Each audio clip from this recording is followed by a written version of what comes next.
Hello! As you can tell from the caption of this video, my first vid of 2026 is just going to be me simply talking about my favorite concert that I went to in 2025, Weird Al Yankovic's Bigger and Weirder tour at the Saratoga Performing Arts Center in Saratoga Springs, New York.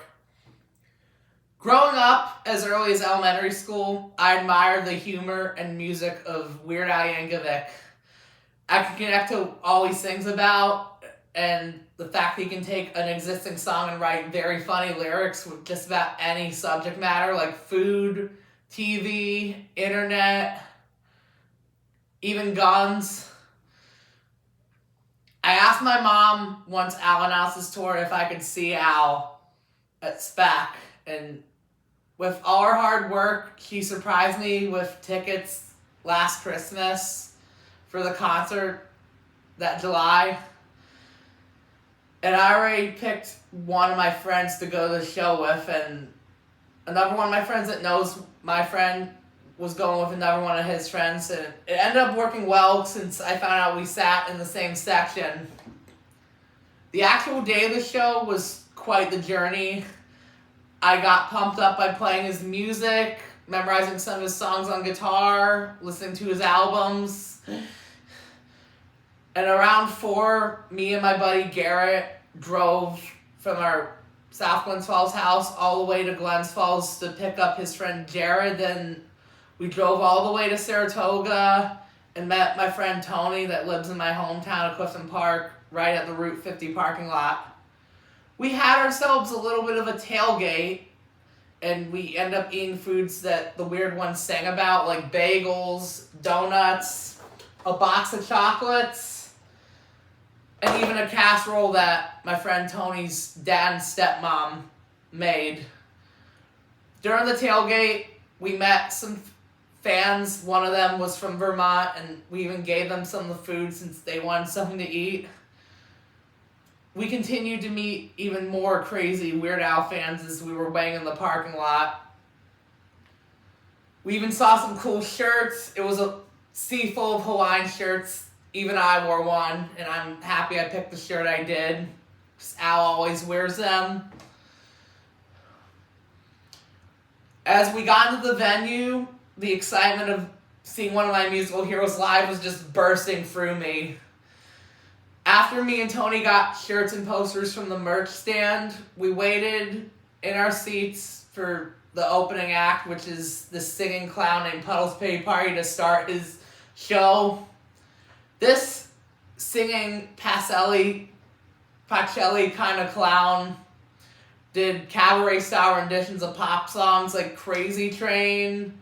He even sang My Heart Will Go On and meshed that up with 2 Metallica songs.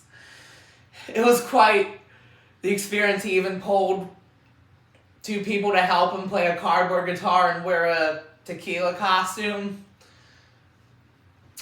I even walked to the center of the venue before the show and looked at some of my friends from Clifton Park with box seats in the venue of SPAC, and I posed and took a photo of them and sent it to them that night.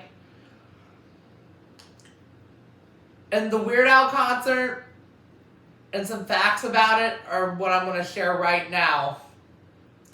As Al walked out backstage, all his way to the stage as he sang his Happy Parody Tacky, I was just bursting with excitement as he came into the venue. I was like, I'm less than 100 yards away from the weird one. Me and my friends just bursted with energy as he came in and just blew the roof for the next 2 hours. As he went into song after song, hit after hit, he just bursted the place with laughter and funniness. And to make this even bigger and weirder, he played venues that were about more bigger than the sizes of the venue he would normally play. Like, he would typically play the Palace Theater in Albany for his 518 stops, but this time he chose a bigger venue, SPAC. And he had a bigger band for this tour. He added 4 new musicians, joining his 4 older ones to make it a mega-sized. And as they played Mission Statement off of this album, which has never been done live until the start of the tour, they really showcased a lot of great musicianship also, with the fact that these people have been mostly playing for over 40 years. He played a lot of his hit parody songs like Eat It, Amish Paradise, White and Nerdy, even a couple originals, some of which are deep cuts like Dare to Be Stupid, That Said Song, Skipper Dan, and he even played some songs he hasn't done live at all or in so long, like Everything You Know Is Wrong from the Bad Hair Day album. He did during the parody medley the song Ricky, which is a duet number between a guy and a girl, which I found out he hasn't done live since 1984, prior to the start of the tour. That song was on his debut album, and he just played it to surprise, even when the singers came out wearing a Lucy costume. It was just a great experience. There was costume changes, during which videos involving Al, whether through voice acting, interviews, times he got mentioned on various TV shows, played. My friend Tony Gonzalez was so delighted because he likes Al primarily as a voice actor. So he was just happy. I even got to sit behind some fans that came all the way from northern Massachusetts, an 11-year-old girl and her grandma, and she was just singing the songs with so much energy, as was I. After the show, a big load of confetti fell from the roof of SMAC, and I ran out into the center of the venue afterwards and grabbed a whole pile of it right here.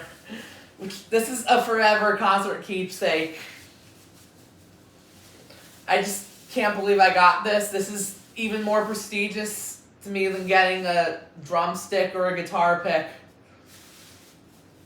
It actually happened twice.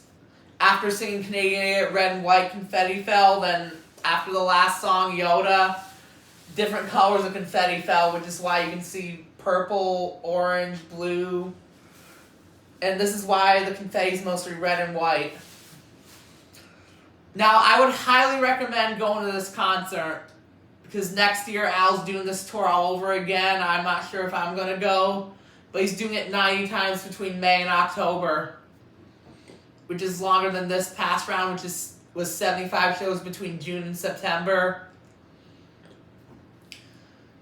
And that the youngest member of the 4 new musicians he hired was someone around my age. Peyton Rose Velgan, if you're watching this, I am 24 just like you.